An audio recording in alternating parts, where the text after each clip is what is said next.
The Silent Watchers.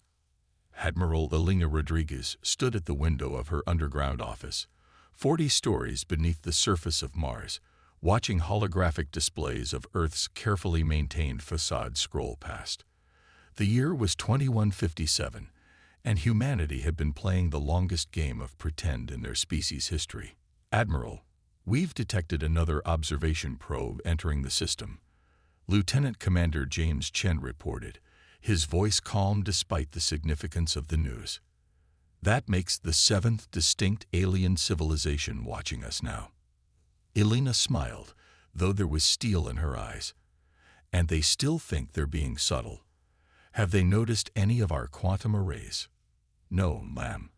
As far as they can tell, we're still burning fossil fuels and arguing about whether Mars colonization is possible." James pulled up a detailed hologram of Earth's sophisticated camouflage system. "The facade is holding perfectly. They see exactly what we want them to see." It had begun 30 years ago, when humanity first detected the alien observation platforms in their solar system. But unlike the panic portrayed in countless science fiction stories, Earth's nations had come together in secret, recognizing an unprecedented opportunity. Instead of announcing their discovery or attempting to destroy the alien technology, they had chosen a different path. "Show me the latest data from the Artemis array," Elena commanded. The holographic display shifted, revealing streams of information intercepted from the alien observers. The quantum computing complex buried beneath the lunar surface had been decoding their transmissions for decades. "They're fascinating, really," James commented, highlighting specific data streams. 7 different civilizations, all part of something they call the Galactic Conquest, all convinced they're the only ones watching us. None of them have noticed they're being observed themselves. Elena nodded, pride evident in her bearing. While the aliens watched humanity's carefully crafted performance of a civilization on the brink of space travel, humanity had been learning everything about them. Their technologies, their societies, their strengths, and more importantly, their weaknesses. "Status of the Jupiter shipyards?" she asked, though she already knew the answer. It was a daily ritual, a reminder of what they had achieved. "Hidden in the magnetic field as always, ma'am." The Concordat sensors still read it as natural electromagnetic disturbance. "We completed the 15th dreadnought last week, all equipped with reverse-engineered and improved versions of technologies from all 7 observing civilizations." The scope of humanity's deception was breathtaking. While appearing to be a civilization barely able to reach their own moon, they had built a fleet that could rival any in the galaxy. They had quantum computers that could crack alien encryption as fast as it was transmitted. They had taken the observed alien technologies and not just replicated them. They had improved upon them in ways their creators hadn't imagined. "And the defense grid?" James gestured, bringing up another overlay. Thousands of satellites appeared, invisible to conventional detection methods, forming a web around Earth and its colonies. "Fully operational. We can have it activated in under 3 minutes if needed." Elena turned from the window, facing her subordinate directly. "And what do our friends think about the latest climate crisis we've manufactured for them to observe?" James couldn't help but grin. "They're still debating whether to intervene on humanitarian grounds. 3 of the civilizations are arguing for direct contact to save us from ourselves. The others maintain strict non-intervention policies." "Perfect." Elena sat at her desk, made of actual wood, a luxury even in this age of molecular manufacturing. "As long as they think we're too busy fighting among ourselves to look up at the stars, we can continue to prepare." A new alert flashed across the holographic display. James quickly scanned it, his expression turning serious. "Admiral, we're detecting unusual activity from the Concordat observation platforms. They're changing their observation patterns, all of them, simultaneously." Elena leaned forward, suddenly alert. This was new. In 30 years of watching the Watchers, they had never coordinated their activities. Analysis. There, James worked quickly through the data streams. "They're increasing their coverage." adding more sophisticated scanning equipment. It's like they're looking for something specific, or they're expecting something to happen. Elena stood, her mind racing through the implications. Pull up everything we have on Concordat protocols. There must be a reason for this change. The holographic displays filled with data collected over decades of surveillance. Patterns emerged, correlations formed, and a picture began to take shape. Elena felt her heart rate increase as she recognized what she was seeing. "They're preparing for something," she said quietly. "Something big enough that all 7 civilizations are coordinating their efforts for the first time we've ever observed." James looked up from his analysis. "Should we maintain our current posture? Continue the deception?" Elena was silent for a long moment, weighing 30 years of careful planning against the uncertainty of this new development. Finally, she straightened, her decision made. "Alert all commands. Maintain the facade, but bring everything to silent running. If the Concordat is preparing for something big enough to break their own protocols, we need to be ready." She turned back to the window, watching the holographic Earth rotate slowly in the darkness. Whatever they're expecting, they're about to learn that watching isn't the same as seeing. The quantum arrays continued their silent work, gathering data from observers who had no idea they were the ones being studied. Beneath the surface of Mars, beneath the magnetic fields of Jupiter, in the dark of the lunar far side, humanity's true civilization hummed with power and purpose. They had turned 3 decades of alien surveillance into the greatest intelligence operation in human history. Now it seemed they would finally discover why. Project Mirror. Dr. Samira Patel's laboratory beneath the Olympus Mons facility looked like something from humanity's carefully maintained primitive facade, if you didn't know what you were looking at. What appeared to be crude computer terminals were actually quantum interface systems. What looked like simple microscopes were atomic manipulators, and what seemed to be an ordinary research table held the key to humanity's greatest technological achievement. "Show me," Fleet Admiral Rodriguez commanded as she entered the lab, her footsteps echoing in the cavernous space. Samira gestured at the seemingly empty table. The air above it shimmered, and a complex molecular structure appeared. "We've cracked it, Admiral. The final piece of the puzzle."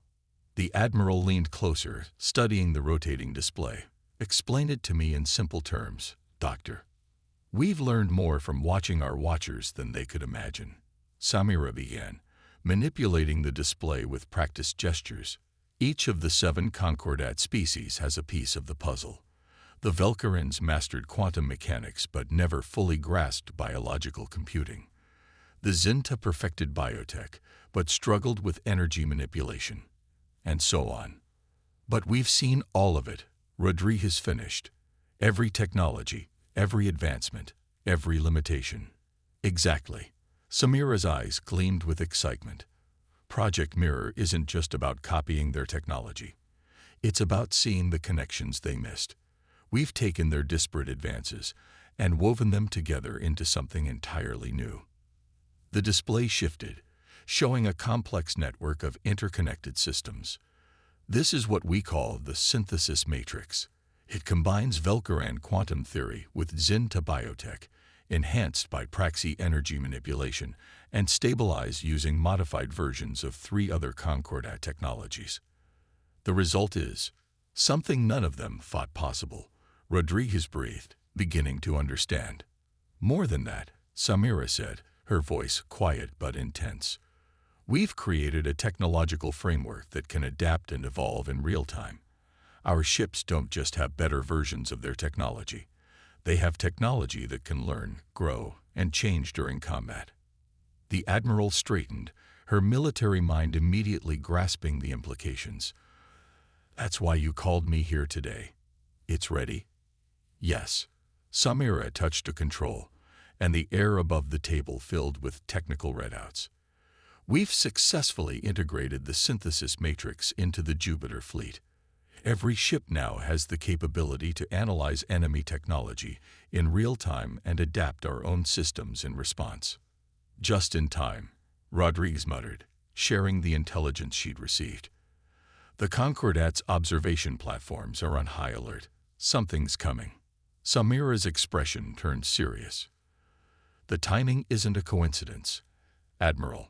In studying their transmissions, we've detected patterns, fragments of information. Whatever has the Concordat spooked, they've seen it before. Show me. The scientist pulled up another display, this one showing data intercepted from multiple alien observation platforms. The patterns of their increased surveillance, the specific technologies they're deploying.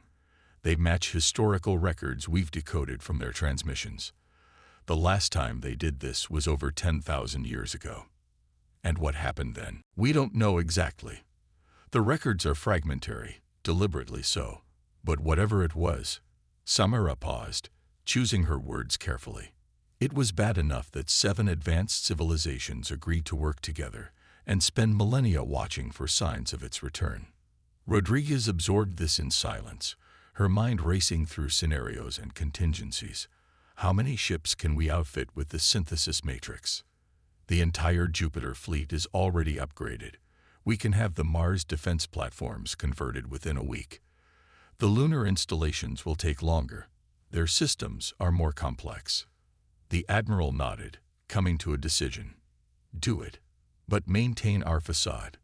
If something's coming that has the Concordat this worried, I want every advantage we can get, including their continued underestimation of our capabilities. There's something else, Samira said, her voice dropping even lower. In correlating the Concordat's historical data with our own observations, we've noticed something. Astronomical anomalies, gravitational distortions that don't match known phenomena. She brought up a new display, showing patterns of disturbance spreading across nearby star systems. Whatever's coming, Admiral, it's already here. The Concordat's increased surveillance isn't preparation, it's reaction. Rodriguez studied the data, her expression grim. How long? Based on the progression of anomalies. Weeks, maybe less. Then we maintain our course. The Admiral decided. Continue the deception. Continue the upgrades, but have the fleet ready to move on my command. She turned to leave, then paused. Dr. Patel, whatever this threat is, do you think we're ready? Samira looked at the synthesis matrix display, at the culmination of 30 years of secret advancement and preparation. They've been watching us, thinking we're primitive, thinking we're barely able to reach our own moon. But in watching them watch us, we've learned more than they could imagine. We've taken their knowledge, their technology, their limitations, and we've transcended all of it. She met the Admiral's gaze. We're not just ready, Admiral. We're beyond anything they could have prepared for. Rodriguez nodded once and left the lab. Above them, the great bulk of Olympus Mons concealed humanity's true advancement from prying alien eyes. And in the depths of space, something ancient and terrible was awakening. Something that would force humanity to reveal just how far they'd come while the galaxy wasn't watching. The awakening. The first attack came without warning. A Concordat observation platform near Saturn simply ceased to exist, leaving behind only a rapidly expanding cloud of exotic particles that none of their sensors could properly categorize. In her command center beneath Olympus Mons, Admiral Rodriguez watched the aftermath through humanity's hidden sensor network. The remaining alien observation platforms were going crazy, their sophisticated instruments trying to make sense of what had just happened. Status report, she demanded, her voice cutting through the controlled chaos of the command center. The synthesis matrix is already analyzing the particle remnants, Lieutenant Commander Chen reported. Dr. Patel's team says they've never seen anything like it. It's as if the laws of physics just stopped working in that region of space. Show me the Concordat's response. The main display shifted, showing multiple alien vessels dropping out of faster-than-light travel near the edge of the solar system. Their arrival would have been completely invisible to the technology humanity pretended to possess. To their real sensors, it was like watching a fireworks display. 7 ships, Chen noted, 1 from each of the observing civilizations. They're forming a defensive perimeter. Rodriguez studied their formation with a tactical eye. They're protecting Earth, she realized. They think whatever destroyed their platform is a threat to us. Ma'am, a junior officer called out, we're detecting massive gravitational distortions, similar to the anomalies Dr. Patel identified, but orders of magnitude larger. The command center fell silent as a new shape appeared on their displays. It emerged from what appeared to be a tear in space itself, a vessel that dwarfed even the largest Concordat ships. Its surface seemed to shift and flow like liquid metal, defying normal physics. Multiple contacts, Chen reported, his voice tight. 5. No, 7 more vessels of similar configuration emerging throughout the solar system. They're heading for Earth. Rodriguez watched as the Concordat ships moved to intercept. Their weapons flared to life. Advanced energy weapons that should have been able to destroy a small moon. The attack simply passed through the unknown vessels as if they weren't there. They're not just ignoring the laws of physics, she murmured. They're operating on a completely different set of rules. The alien ship struck back. There was no visible beam, no energy discharge. The lead Concordat vessel simply ceased to exist, just like the observation platform. The remaining defenders broke formation, their coordinated defense dissolving into chaos. Admiral, Chen said urgently, the synthesis matrix is giving us results from its analysis. These entities, they're not just ships. They're living mathematics. Their entire existence is based on alternate physical laws that they can impose on local space-time. Rodriguez straightened, her decision made. Send the signal. All ships, all installations. Drop the facade. Full power to all systems. And get me a channel to the Concordat vessels. But Mom, Chen protested, the deception is no longer relevant, she cut him off. We've spent 30 years preparing for something like this. We're not going to watch our solar system fall just to maintain a lie. Around the solar system, humanity's hidden strength revealed itself. The Jupiter shipyards shimmered into visibility as their quantum camouflage dropped. Dozens of advanced warships emerged from their hiding places in the gas giant's magnetic field. The Mars defense grid activated, a network of weapons platforms and energy projectors far beyond anything the Concordat possessed. Channel open to all Concordat vessels, Chen reported. Rodriguez took a deep breath. This is Fleet Admiral Elena Rodriguez of the Earth Defense Force. We apologize for the deception, but now is not the time for explanations. We've been studying your technology for 30 years. We know your capabilities, and we know they're not enough to stop this threat. But together, we might have a chance. There was a long moment of silence.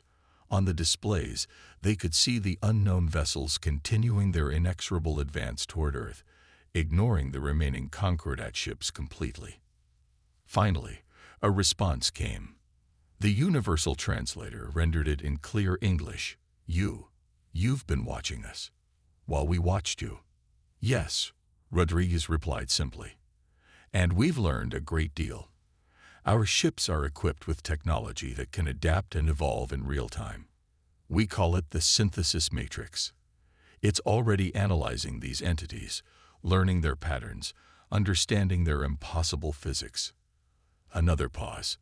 Then, you've combined our technologies, all of them, in ways we never. Yes.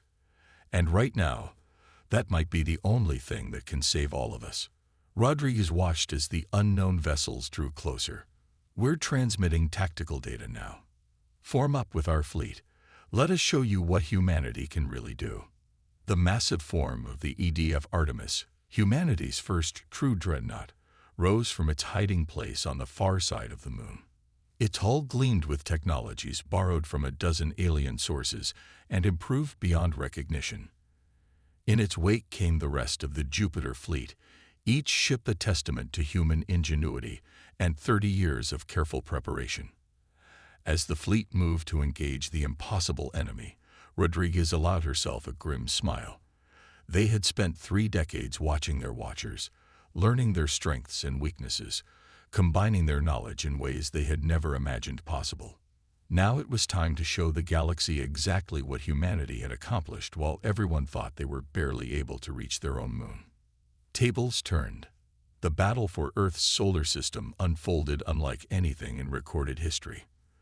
The combined fleet of human and concordat vessels faced an enemy that seemed to ignore the fundamental laws of reality itself. But humanity had spent 30 years preparing for the impossible. Synthesis matrix is adapting. Dr. Patel's voice came through the command center's communications. Every time they destroy one of these entities, we learn more about how they operate. Admiral Rodriguez watched as the EDF Artemis engaged one of the massive alien vessels. The dreadnought's weapons seemed to pass through the entity at first, just as the concordats had. But then something changed. The synthesis matrix integrated new data, adjusted its parameters, and the next volley struck home. The entity's liquid metal surface rippled with what might have been pain. "That's it," Patil exclaimed. "They're not ignoring physics. They're using a completely different set of mathematical principles to define their existence. The Matrix is learning to speak their language." "Transmit the weapon modifications to the entire fleet," Rodriguez ordered. Around the solar system, human and concordat ships began to adapt, their weapons reconfiguring to operate on the same impossible principles as their enemies. A concordat commander's voice came through the channel, their tone a mixture of awe and confusion. "How are you doing this? How are your ships changing their fundamental operation so quickly?" "We learned from watching you," Rodriguez replied as she coordinated the fleet's movements. "All of you. We saw how each of your species approached problems differently, how you each mastered different aspects of science and technology.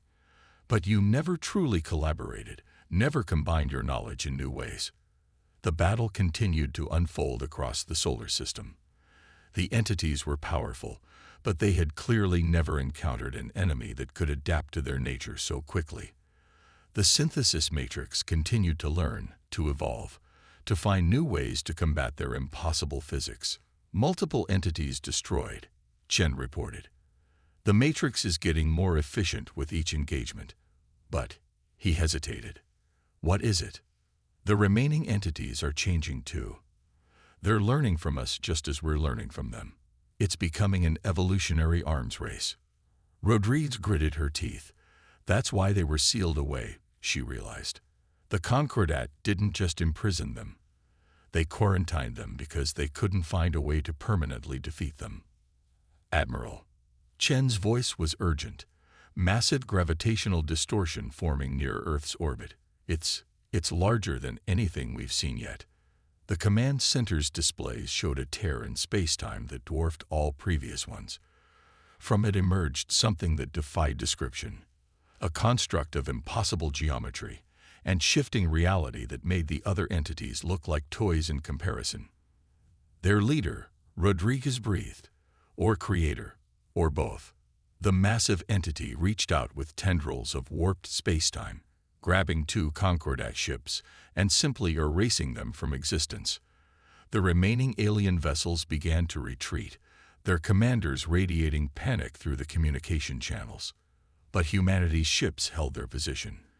The synthesis matrix worked furiously, analyzing the new threat, adapting their technology to face this ultimate challenge. "All ships, hold the line," Rodriguez commanded. "This is what we've been preparing for. This is why we spent 30 years watching and learning and improving. Humanity doesn't run from impossible odds. We overcome them." The EDF Artemis moved forward, its systems glowing with power as the synthesis matrix pushed its adaptations to new limits. Other human ships followed, their technology evolving in real time to face a threat that operated outside the bounds of normal physics. "Dr. Patel," Rodriguez called, "tell me you have something." "The Matrix is showing us something incredible," Samara replied, her voice tense with concentration. "These entities, they're not just using different physics, they're using mathematics to define their own reality. But mathematics has rules, even at their level. If we can understand those rules, we can break them," Rodriguez finished. "Exactly.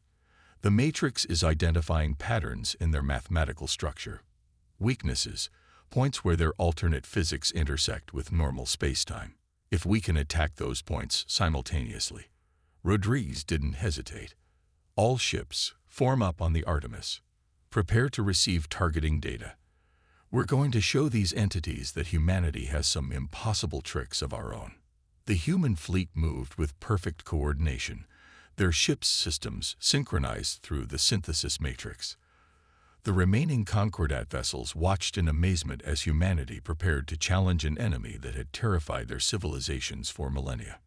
In her command center, Admiral Rodriguez allowed herself a small smile. They had spent 30 years pretending to be primitive, while secretly becoming something unprecedented. A civilization that could adapt and evolve as quickly as these reality-defying entities. Now it was time to show the galaxy exactly what humanity could do when pushed to their limits. New Dawn. The final battle for Earth's solar system unfolded in ways that defied conventional physics. The massive entity, a being of pure mathematical reality, faced something it had never encountered in its ancient existence, a species that could understand and adapt to its impossible nature. All ships in position. Chen reported from his station. The synthesis matrix has identified 18 critical intersection points where their reality overlaps with normal spacetime.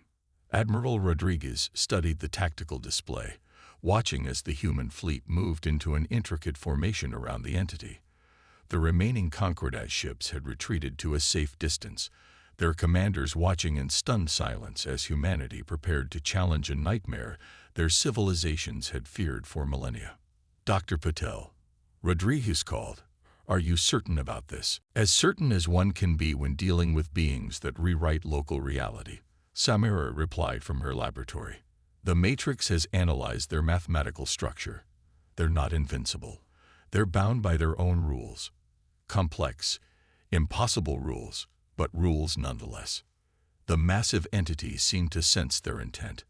Its surface rippled with patterns that hurt the human eye to observe, reality warping around it as it prepared to strike. All ships, Rodriguez commanded, her voice steady. Execute attack pattern synthesis alpha on my mark. The entity struck first. Space itself twisted as it launched an attack that should have erased the entire fleet from existence. But humanity's ships were ready. Their shields, enhanced by 30 years of secret development and the adaptive power of the synthesis matrix, flickered with impossible energies of their own. Now, Rodriguez ordered. The human fleet fired as one. 18 precisely calculated beams struck 18 exactly identified points where the entity's mathematical reality intersected with normal spacetime. The synthesis matrix guided each shot, adjusting the weapons in real time to match the entity's own physical laws. For a moment, nothing seemed to happen. Then reality itself screamed. The entity's surface began to fracture, its impossible geometry collapsing in on itself as its own mathematical principles were turned against it. It tried to adapt, to change its fundamental nature, but the synthesis matrix matched each change, kept the pressure on those critical intersection points. By all the stars, a Concordat commander breathed over the communication channel. They're actually doing it. The entity made one final attempt to save itself, reaching out with tendrils of warped spacetime. But the human fleet moved in perfect coordination, their ship's systems learning and adapting faster than even this ancient being could respond. With a flash of light that temporarily blinded every sensor in the solar system, the entity collapsed in on itself, taking its remaining followers with it. Where they had been, normal spacetime rushed back in, healing the wounds in reality they had torn. Silence fell across all communication channels. Admiral Rodriguez took a deep breath. Status report. All human ships operational, Chen replied, his voice filled with barely contained excitement. Minor damage to some systems, but the Matrix is already implementing repairs. The entity and all its vessels have been completely destroyed. And the Concordat fleet, still maintaining their distance, but Chen paused, checking his readings. They're sending a transmission. To everyone, not just us. Rodriguez nodded. Put it through. The voice of the Velcaran commander filled the command center. To all civilizations of the galactic concordat, we have witnessed something unprecedented today. A species we believe to be primitive, barely able to reach their own moon, has demonstrated technological and strategic capabilities beyond anything we thought possible. There was a pause before they continued. More importantly, they have succeeded where our combined civilizations failed millennia ago. The entities that forced us into an age of fear and constant vigilance have been destroyed. And they did this not through overwhelming force, but through understanding, adaptation, and innovation. Another voice joined in, the Zinto representative. They watched us watching them. They learned from us, improved upon our technologies in ways we never imagined, and created something entirely new. And when the moment came, they did not hesitate to reveal themselves to save not just their world, but all of ours. Rodriguez exchanged glances with her command staff before responding. We did what we had to do, what any of our civilizations would have done if given the opportunity. We learned, we adapted, we survived. No, the Velcaran commander replied. You did more than survive. You showed us all a new way forward. The Concordat has existed for millennia as a loose alliance of civilizations that barely cooperated. You showed us what real cooperation, real innovation could achieve. What are you suggesting? Rodriguez asked, though she suspected she knew the answer. We are suggesting, Admiral Rodriguez, that perhaps it is time for the Concordat to evolve, with humanity showing us the way. In her command center beneath Olympus Mons, Alina Rodriguez smiled. They had spent 30 years pretending to be primitive, while secretly becoming something unprecedented. Now they had the chance to help guide galactic civilization toward a future where cooperation and innovation could overcome any challenge, even the impossible ones. We would be honored, she replied, to help build that future together. Around the solar system, human ships began powering down their weapons while maintaining their advanced shields. Trust had to be earned, after all. But as the Concordat vessels cautiously approached to begin diplomatic discussions, Rodriguez knew that a new age was dawning. Humanity had fooled the galaxy for 30 years. Now they would help lead it into a future where the impossible was just another problem waiting to be solved. The end.